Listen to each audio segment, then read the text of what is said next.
안녕하세요, 여러분. 오늘은 경기도 부동산 시장, 특히 재개발 가능성이 있는 지역의 빌라 투자에 대해 이야기해 보려고 합니다. 최근 서울 부동산 가격이 높은 수준을 유지하면서 일부 투자자들이 경기도 지역으로 관심을 돌리고 있습니다. 서울 아파트는 지역에 따라 10억 원을 넘는 경우가 많고, 빌라도 8억 원 전후를 기록하는 곳들이 있습니다. 반면 경기도 일부 지역은 상대적으로 낮은 가격대를 형성하고 있죠.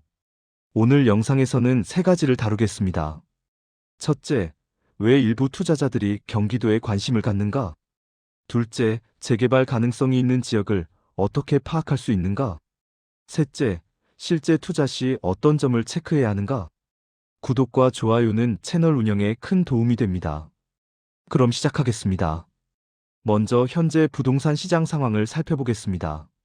서울의 주거 시장은 높은 가격대를 형성하고 있습니다. 강남권은 물론 마포, 용산, 성동 같은 지역도 소형 아파트가 10억 원 전후인 경우가 많습니다. 이런 가격에 매입할 경우 실제 임대 수익률은 지역과 물건에 따라 다르지만 일반적으로 2% 내외로 나타나는 경우가 많습니다. 높은 진입장벽과 상대적으로 낮은 수익률로 인해 일부 투자자들은 대안을 모색하고 있습니다. 역사적으로 수도권 부동산 시장을 보면 서울의 가격이 높아질 때마다 인접지역으로 수요가 이동하는 패턴이 있었습니다. 1990년대 후반 분당, 2000년대 후반 판교, 2010년대 동탄과 광교가 그런 사례로 볼 수 있습니다. 현재는 GTX, 즉 수도권 광역급행철도 개통이 중요한 변수입니다. GTX-A 노선은 2024년 개통되어 운행 중입니다. 킨텍스에서 삼성역까지의 이동 시간이 기존 대중교통 대비 크게 단축되었습니다. 향후 GTX-B C노선도 순차적으로 개통될 예정입니다. 이는 경기도 일부 지역의 서울 접근성을 개선할 것으로 예상됩니다. 교통 인프라 개선은 해당 지역의 주거 수요에 영향을 미칠 수 있습니다. 다만 교통 인프라만으로 부동산 가치가 결정되는 것은 아닙니다. 생활 인프라, 교육 환경, 일자리, 정책 등 다양한 요인이 복합적으로 작용합니다.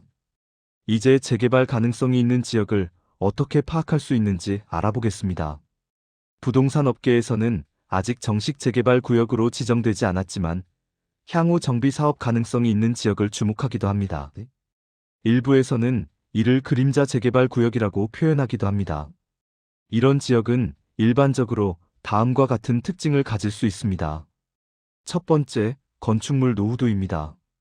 해당 지역 건축물의 상당수가 20년에서 30년 이상 경과한 경우가 많습니다. 국토교통부 실거래가 공개 시스템이나 각 지자체 도시계획 포털에서 건축 연도를 확인할 수 있습니다. 두 번째, 주변 재개발 현황입니다. 인근 지역에서 재개발이나 재건축 사업이 진행 중이거나 완료된 경우 해당 지역도 향후 정비 대상이 될 가능성을 고려해 볼 수 있습니다. 세 번째, 도시계획 문서입니다. 각 지자체는 도시기본계획, 주거환경정비기본계획 등의 문서를 공개합니다. 이 문서에는 향후 정비를 검토할 수 있는 구역들이 표시되어 있는 경우가 있습니다. 해당 시청 홈페이지나 직접 방문을 통해 열람할 수 있습니다. 네 번째, 인프라 투자 계획입니다. GTX, 지하철 연장, 대규모 도로 개선 등이 예정된 지역은 개발 압력이 높아질 가능성이 있습니다. 현재 경기도에서 이런 조건들을 갖춘 지역이 일부 존재합니다. 주요 촉매제로는 GTX 노선 확장 계획, 3기 신도시 개발에 따른 주변 지역 정비 필요성, 지자체의 정비 사업 활성화 정책 등을 들 수 있습니다. 다만 이러한 조건을 갖췄다고 해서 반드시 재개발이 진행되는 것은 아닙니다. 주민동의 사업성, 정책 변화 등 많은 변수가 존재합니다. 재개발 가능성이 있는 지역에서 아파트와 빌라 중 무엇을 선택할 것인가는 투자자마다 다를 수 있습니다. 빌라 투자의 특징을 살펴보겠습니다. 장점으로 볼 수 있는 부분. 첫째는 상대적으로 낮은 진입 가격입니다. 동일 지역에서 아파트와 빌라의 가격 차이가 있는 경우가 많습니다. 예를 들어 아파트가 5억 원대라면 빌라는 3억 원대에 형성될 수 있습니다. 초기 투자금이 제한적인 투자자에게는 선택지가 될 수 있습니다. 둘째, 잠재적 상승 가능성입니다. 재개발이 발표될 경우 상대적으로 저평가되었던 물건의 상승폭이 클 수 있다는 의견이 있습니다. 다만 이는 지역, 시기, 물건 상태 등에 따라 매우 다르게 나타날 수 있으며 반드시 그런 것은 아닙니다. 셋째, 실거주 수요입니다. 경기도 일부 지역은 30대에서 40대 직장인, 신혼부부 등 실거주 수요가 존재합니다. 특히 신축이나 리모델링된 빌라에 대한 수요가 있을 수 있습니다. 임대 수익률의 경우 경기도 지역의 빌라 임대 수익률은 물건과 지역에 따라 다르지만 일부에서는 3%에서 4%대를 기록하는 경우도 있습니다. 다만 이는 개별 사례이며 모든 물건에 해당되는 것은 아닙니다. 이제 고려해야 할 리스크를 말씀드리겠습니다. 첫째, 유동성입니다. 빌라는 아파트 대비 거래량이 적어 매도에 시간이 걸릴 수 있습니다. 둘째, 전세 사기 위험입니다. 근저당, 가압류 등이 설정된 물건의 경우 임대차 계약 시 문제가 발생할 수 있습니다. 철저한 확인이 필요합니다. 셋째, 관리 이슈입니다. 소규모 빌라는 관리가 체계적이지 않을 수 있습니다. 넷째, 재개발 불확실성입니다. 재개발이 예상된다고 해서 반드시 진행되는 것은 아니며 진행되더라도 시기를 예측하기 어렵습니다. 재개발 가능성을 고려할 때 살펴볼 수 있는 지역 유형을 예시로 들어보겠습니다. 유형 1번, GTX 역세권 인근 구도심입니다. 예를 들어 GTX-A 계통으로 접근성이 개선된 고양시 일부 지역을 생각해 볼 수 있습니다. 특징은 이렇습니다. GTX역까지 도보 또는 버스로 15분에서 20분 거리, 20년에서 30년 된 건축물이 많음, 신도시와 인접한 구도심 지역, 일부 구역에서 소규모 정비 논의가 있을 수 있음. 이런 지역의 빌라 가격대는 대략 3억에서 4억 원대에 형성되어 있을 수 있습니다. 주의사항입니다. 정확한 구역별 도시계획을 시청에서 확인해야 합니다. GTX역까지 실제 이동 시간을 직접 확인하세요. 모든 구도심이 재개발되는 것은 아닙니다. 유형 2번, 지하철 연장 예정 지역입니다. 예를 들어 8호선 연장이 검토되는 남양주 일부 지역을 생각해 볼 수 있습니다. 특징은 다음과 같습니다. 지하철 연장 시 서울 접근성 개선 기대, 인근 신도시의 배후 주거지, 생활 인프라가 이미 형성된 지역 실거주 수요 존재. 이런 지역의 빌라는 3억 원대 초중반에 형성될 수 있습니다. 주의사항입니다. 지하철 연장은 계획 단계이며 실제 개통 시기는 불확실합니다. 역 위치에 따라 가치 편차가 큽니다. 학군 등 실거주 조건 확인이 필요합니다. 유형 3번, 대규모 신도시 인근 기존 마을입니다. 예를 들어 화성 동탄이 신도시 인근 기존 마을 지역을 생각해 볼 수 있습니다. 특징은 이렇습니다. 신도시 배후지로 수요 유입 가능성, 신도시 대비 낮은 가격, 최근 빌라, 신축 증가, 신도시 직장인들에 대한 거주지. 가격대는 신축 빌라 기준 3억 후반에서 4억 초반, 기존 빌라는 3억 원대에 형성될 수 있습니다. 주의사항입니다. 신도시까지 실제 이동거리와 시간을 확인하세요. 향후 개발 방향성을 확인하세요. 생활 인프라 수준을 체크하세요. 공통 체크리스트입니다.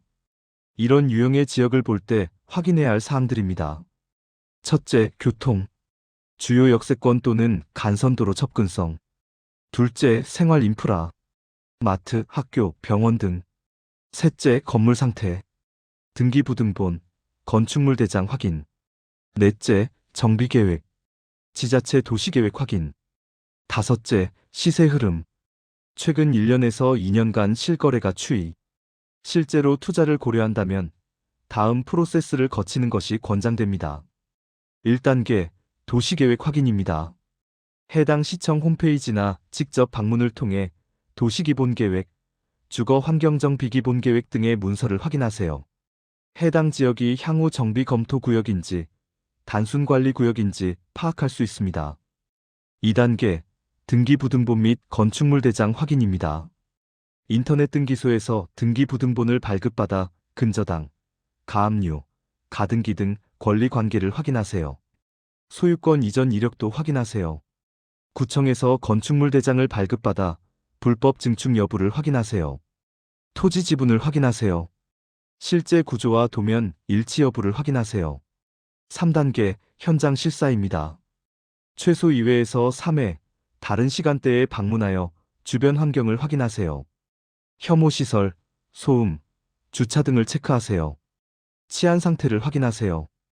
실제 교통 편의성을 확인하세요. 생활 인프라 접근성을 확인하세요. 인근 부동산 중개업소 3곳 이상 방문하여 시세 정보를 교차 확인하세요. 거래 동향을 파악하세요. 지역 특성을 청취하세요. 4단계 전문가 상담입니다. 세무사에게 취득세, 보유세, 양도세 시뮬레이션을 받으세요. 법무사에게 등기 및 권리관계 검토를 받으세요. 부동산 컨설턴트에게 지역 전문가 의견을 들으세요. 비용이 들더라도 전문가 자문은 큰 실수를 방지할 수 있습니다. 피해야 할 실수들을 말씀드리겠습니다. 첫째, 가격만 보고 판단하는 것입니다. 싼 데는 이유가 있습니다. 반드시 이유를 파악하세요. 둘째, 소문만 믿는 것입니다.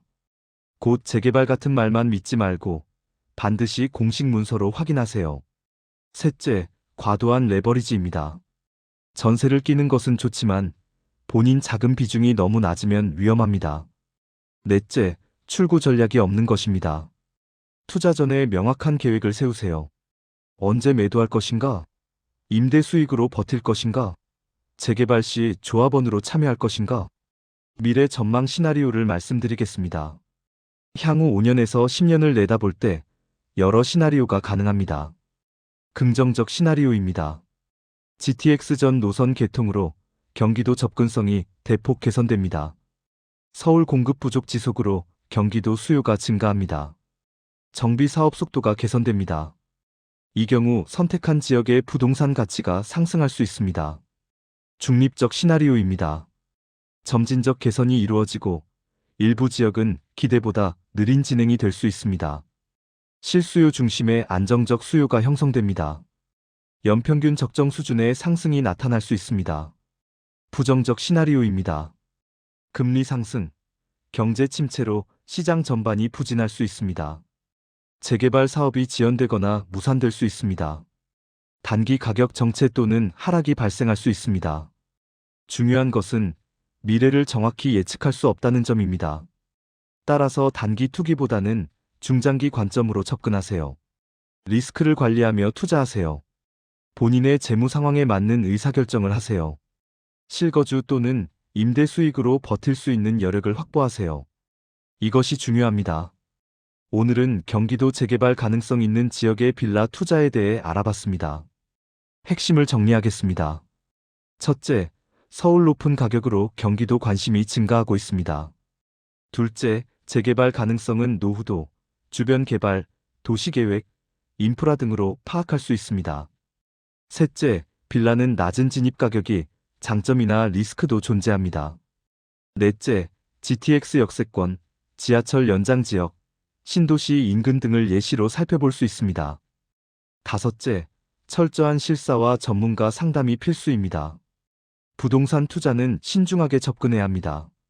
충분한 조사, 합리적인 판단, 리스크 관리가 필수입니다. 오늘 영상이 도움이 되셨다면 구독과 좋아요 부탁드립니다. 궁금한 점은 댓글로 남겨주세요.